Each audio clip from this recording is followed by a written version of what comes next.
I always tried to give coaches this vision of a tree, like a solid evergreen tree.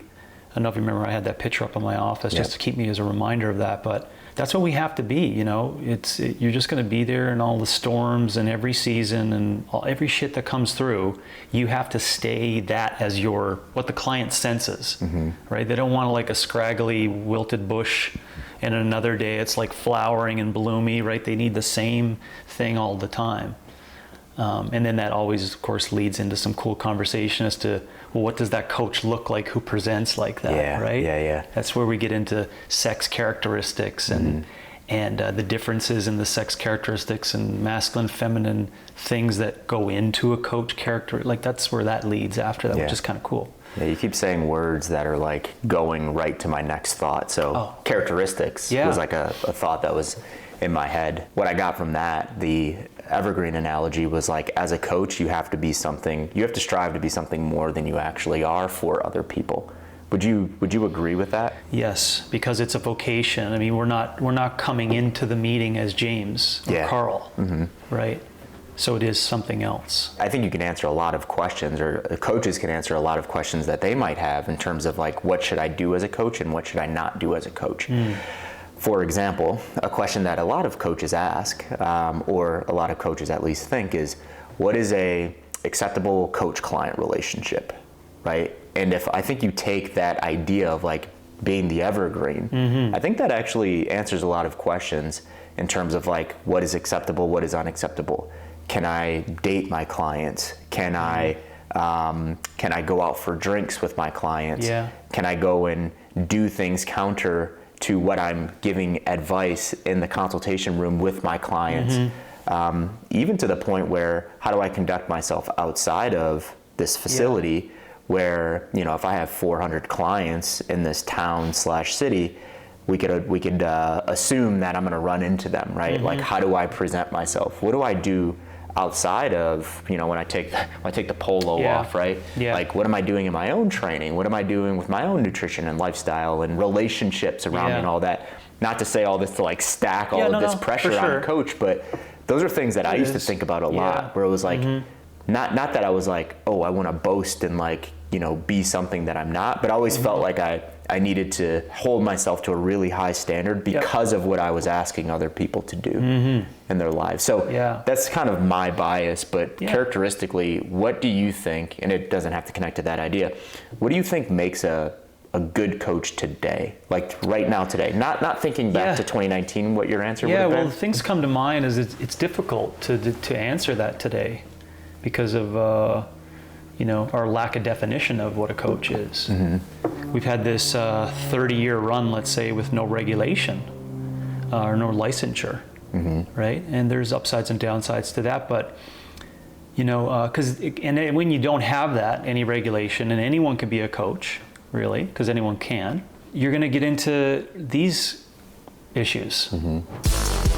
Hey guys, just want to say thank you for watching the video and take a second to talk to you about our app, CoachRx. So we built CoachRx to bridge the gap for coaches.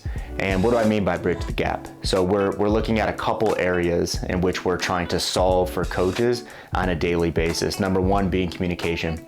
We want you to be able to communicate with your clients more effectively and be able to connect them to what you're designing in program and lifestyles and nutrition coaching. Number two, we want to bridge the gap and we want to allow you to create more effective and efficient lifestyle, nutrition, and exercise programs.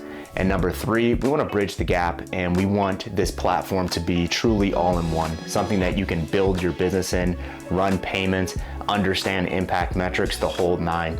But I want to go back to that concept of all-in-one. So all-in-one is never truly done, but that is our North Star. So we're always working to make our app all-in-one. So we will constantly innovate, we will constantly integrate, and we will constantly update to ensure that we're just getting closer and closer to that all-in-one. So I can promise one thing as well. When you get in CoachRx today, you will experience the worst version of CoachRx because we are constantly improving and making this thing better. So don't take my word for it. Go in and start your risk-free 14-day trial and let us know what you think. What kind of character should a coach be? What are the rules? What's in, what's out?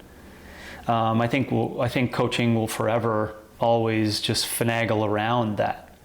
So, because I would love to be able to say, well, you know, the system will just self-select over time so that all the best would rise to the top.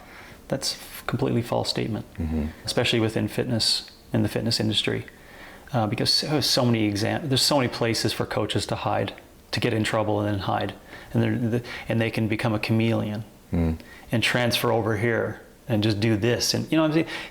And then because we have the online world now, it's just, but you know, I still think it's worth discussing and us reflecting on, you know, what are the things that at the end of the day, the coach and everyone that was a client of yours could say that person was a great person for coaching, right? And that's the judgment. That's the only, you know, and sometimes it takes 30, 40 years for people to say that. That's what I meant by self-select. Yeah. And it's only the coach will know. See, that's the thing. Because some of those clients will go find someone else, or, you know, get spit out, or unfortunately be in some difficult situations with that client, that coach who's an asshole, or, you know, treated some incorrectly, or, you know, did whatever is not possible in that scenario. So within that, you heard that, you know, if it's just no regulation, there's no licensure, they can do whatever they want, really. And there's no like limitations to the system that will just self-select the best coaches over time because of the online world and the, you know, rampant just pouring out of like fitness facilities, and this is what fitness is. No, this is what fitness is. No, this is what fitness is. It's just going to be, it's going to be like that.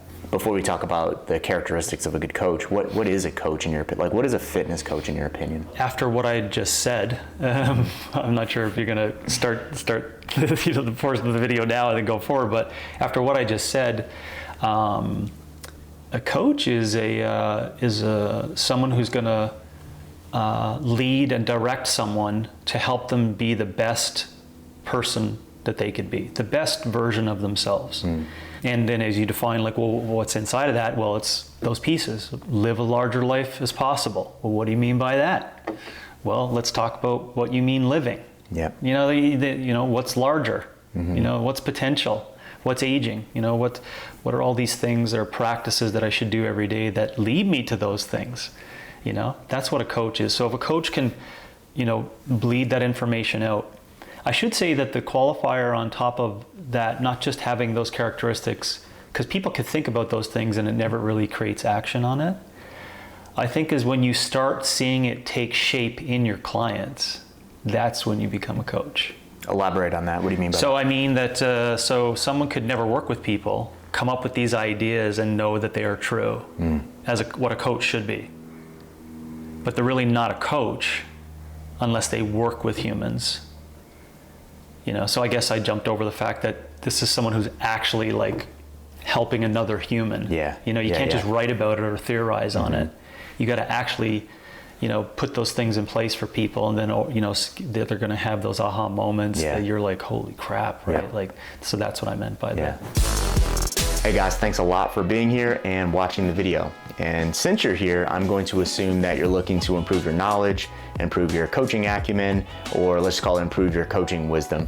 And we have a platform that is built to do exactly that. So we built this platform called LearnRx because we saw a massive hole in the fitness education market. We saw a lot of high barrier education that was inconsistent and that was updated every decade. So we saw that hole and wanted to fill it with high quality, broad fitness education. And by broad, I just mean from a topic standpoint, whether you want to improve your knowledge in program design, nutrition coaching, lifestyle, building relationships, or business acumen, we have you covered in LearnRx. So to learn more, head over to opexfit.com/LearnRx.